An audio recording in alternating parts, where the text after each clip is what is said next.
इसी मामले पर और विस्तार से हम बातचीत करते हैं। हमारे सहयोगी अजय दुबे इस वक्त हमारे साथ जुड़ चुके हैं। और अजय, दरअसल कल जिस तरह से विधानसभा में गरजे मुख्यमंत्री योगी आदित्यनाथ और जिस तरह से एक्शन लिया गया, उन्होंने ये बता दिया कि कितने व्यथित वो हैं, कितने गुस्से में वो हैं, लेकिन साथ ही साथ महिला अपराध के खिलाफ, महिलाओं के खिलाफ अगर इस तरह के अपराध होते हैं तो जीरो टॉलरेंस की नीति, कोई सद्भावना नहीं चलेगी, सीधा बुलेट ट्रेन चलेगी।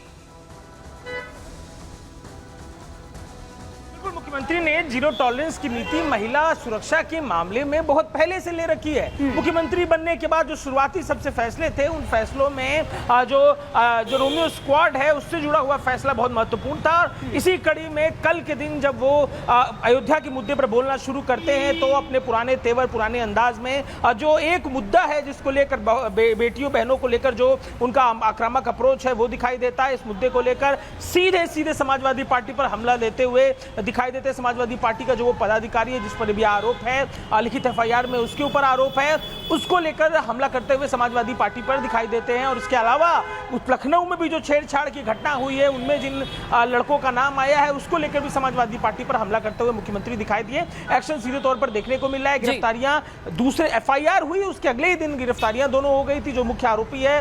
उसके अलावा जो लेकिन पहले हम फोकस अयोध्या पर रखते हैं। अजय, लखनऊ पर भी आएंगे क्योंकि अयोध्या टू लखनऊ हम बात कर रहे हैं पहले, लेकिन हम अयोध्या की बात करते हैं क्योंकि देखिए आज वो जो पीड़ित है उसकी मां से भी मुलाकात की मुख्यमंत्री योगी आदित्यनाथ ने। उससे पहले जो रमाकांत हैं वो वहां पर गए थे और उन्होंने कहा कि भाई आपसे योगी जी मिलना चाह रहे हैं।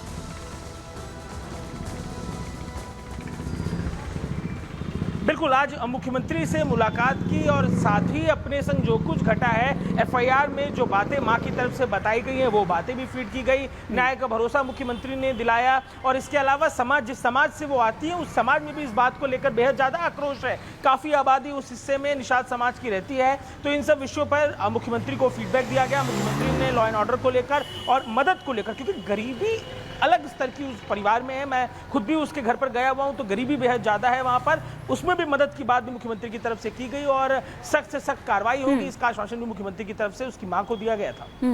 ठीक है अजय, लौटूंगी मैं आपके पास, लेकिन जिस तरह से एक्शन की यहाँ पर बात हो रही है कि किस तरह अयोध्या गैंगरेप मामले में एक्शन में हैं योगी जी, वो हम आपको बता रहे हैं। मैं लौटूंगी अजय आपके पास, लेकिन बात यहाँ पर ये भी कर रहे हैं कि अयोध्या गैंगरेप पीड़ित की मां से मुलाकात की मुख्यमंत्री योगी आदित्यनाथ ने और आरोपी मोहित खान पर कार्रवाई का पूरा भरोसा दिया गया है। मोहित खान समेत 3 जो आरोपी हैं वो सलाखों के पीछे इस वक्त हैं। तस्वीरें हम आपको दिखाते हैं, वो तस्वीरें भी उस वक्त सामने निकल कर आई लखनऊ से, जब वहां पहुंची जो पीड़िता की जो मां है वो जब वहां पहुंची, परिवार जो उनसे मिलने के लिए यहां पर पहुंचा, ये इस वक्त तस्वीरें हम आपको दिखा रखे हैं।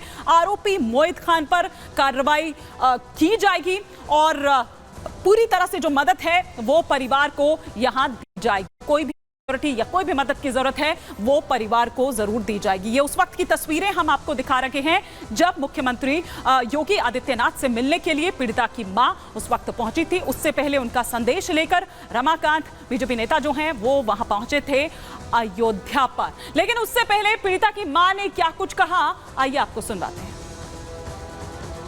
क्या मांगे आगे आपकी? जाए जो मदद करी है। गिरफ्तार कर लिया गया आरोपी को? हाँ, गिरफ्तार कर लिया है आरोपी के। क्या मांगे आगे आपकी? जाए जो मदद करी है। गिरफ्तार कर लिया गया आरोपी को? हाँ, गिरफ्तार कर लिया है आरोपी के।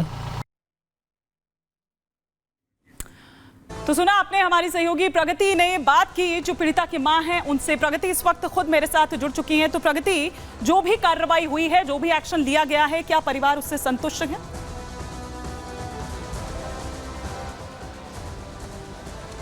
बिल्कुल नहीं हिमानी, परिवार संतुष्ट नहीं है। जब हमारी आखिरी बार परिवार से बात हुई थी तब पीड़ित की मां निकल ही रही थी मुख्यमंत्री योगी आदित्यनाथ से मिलने। मुख्यमंत्री योगी आदित्यनाथ ने उन्हें मिलवाया था, उन्हें मिलने के लिए बुलाया था, जहां पर उनकी कई बातें हुई हैं। उन्हें आश्वासन दिया गया है कि हर मदद पहुंचाई जाएगी। जब हमने उनका घर देखा था, आप यकीन नहीं करेंगे, वो जो गरीबी की बात कही जा रही थी, मायूस बेबस हालातों में वो लोग रह रहे हैं, उसके बावजूद इतनी बड़ी घटना को अंजाम दिया गया और 30 घंटे तक तो एफआईआर भी दर्ज नहीं हुई थी। हालांकि पीड़ित की मां का कहना है कार्रवाई हो गई है, लेकिन सख्त से सख्त और कार्रवाई हो। जब हम लोग कार्रवाई होनी चाहिए। और मैं देख पा रही हूँ प्रगति, आप इस वक्त हनुमानगढ़ी में मौजूद हैं। आप इस वक्त हनुमानगढ़ी में मौजूद हैं और संत जो हैं वहां पर काफी ज्यादा नाराज हैं। उन संतों का आक्रोश देखने को मिल रहा है। और जो लोग यहाँ पर इस वक्त आए हैं, ठीक है दूर दूर से भी लोग आते हैं, लेकिन जो अयोध्या के ही रहने वाले हैं वो क्या कह रहे हैं, वो इस प्रकरण को किस तरह से देख रहे हैं। सपा का मौन व्रत तो नहीं टूट रहा है, लेकिन ये लोग क्या कह रहे हैं? बिल्कुल बात करने की कोशिश कर लेते हैं। एक्चुअली जो लोग आए हैं अधिकतर वो यहाँ से नहीं है। आप कहाँ से हैं? मैं पानीपत से, पानीपत हरियाणा। दरअसल अभी अयोध्या का ही एक मामला सामने आया है, जहां अयोध्या के ही एक नगर अध्यक्ष हैं सपा के, उन्होंने, जिनका नाम मोहित खान है, महज 12 साल की बच्ची का गैंगरेप किया है। और इस मामले में कार्रवाई तो हो गई है, लेकिन समाजवादी पार्टी की तरफ से कोई एक्शन, अब तक कोई प्रतिक्रिया नहीं दी गई है। ये तो बहुत बुरा है जी, बहुत बुरा है। कार्रवाई होनी चाहिए, जरूर होनी चाहिए, और पापी को सजा मिलनी चाहिए। अयोध्या जैसी नगरी की बात करते हैं, जहाँ इतनी दूर दूर से आप दर्शन के लिए पहुंच रहे हैं, और वहीं पर ऐसा मामला। बहुत ही, मैं कहता हूँ जी, बहुत ही माड़ा काम है। और ये इतना, ये धार्मिक स्थान है, आस्था का केंद्र है, और हिंदू समाज के लिए तो बहुत बड़ी आस्था का केंद्र है। इसमें अगर कोई ऐसा कार्य होता है तो उसका न्याय उनको मिलना चाहिए। जो भी विक्टिम है उनको न्याय मिलना चाहिए। जिसके साथ गैंगरेप हुआ है उसको न्याय मिलना चाहिए, और जरूर से जरूर उसको दंड मिलना चाहिए। बिल्कुल, तो ये यहाँ पर एक ही आवाज सुनाई दे रही है। बिल्कुल प्रगति, फिलहाल शुक्रिया इस तमाम जानकारी के लिए आपका भी, और वो तमाम लोग जो इस वक्त आपके साथ जुड़े।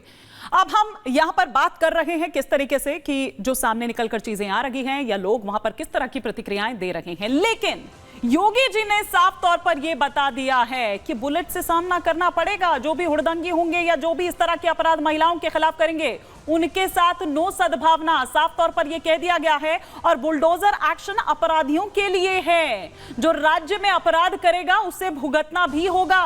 काठ की हांडी बार बार नहीं चढ़ने वाली है। ये साफ तौर पर दो टूक अपने शब्दों के जरिए, अपने संदेश जो है वो साफ तौर पर योगी आदित्यनाथ ने दे दिया कि अपराधियों के लिए सद्भावना ट्रेन नहीं है। अपराधियों के खिलाफ बुलेट ट्रेन चलाएंगे और खटाखट के नाम पर जनता को ठगा है इन्होंने।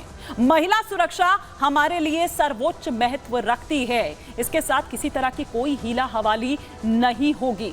तो ये साफ तौर पर मुख्यमंत्री योगी आदित्यनाथ ने पहले अपने एक्शन, चाहे आप कह लीजिए, फिर हम दूसरे मामले में भी बात करेंगे कि वहां किस तरह से एक्शन और वार्निंग जो है वो सारी देखी गई। और ये तस्वीरें इस वक्त आप देख पा रहे हैं। अब अयोध्या टू लखनऊ अगर हम चलें, गोमती नगर के ये गुनहगार, एक नहीं, दो नहीं, 3, 4, 5, 6, 7, 8, अगर आप यहां पर देखेंगे तो ये 12 जो यहां पर ये हुड़दंगी हैं, ये आपको नजर आ रहे हैं, जिन्होंने अदब का शहर है जहां पर बेअदबी की, उस लखनऊ को शर्मसार किया।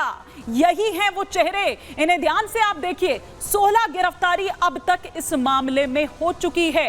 एक एक चेहरे को ध्यान से आप देखिए। ये गोमती नगर के गुनहगार हैं जिन्होंने उस अदब के शहर को वहां पर शर्मसार किया, बेअदबी वहां पर की, हुड़दंग मचाते हुए।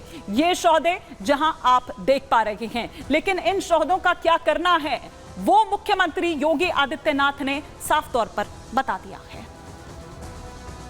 प्रदेश के अंदर खिलवाड़ करने की किसी को जरूरत नहीं होगी। और कल की जो गोमती नगर की घटना है, उस घटना में भी हम लोगों ने जवाबदेही तय की है। उसके अपराधियों की सूची भी मेरे पास आई है। ये अपराधी हैं, पहला अपराधी है पवन यादव, दूसरा अपराधी मोहम्मद अरबाज। ये सद्भावना वाले लोग हैं, यानी सद्भावना।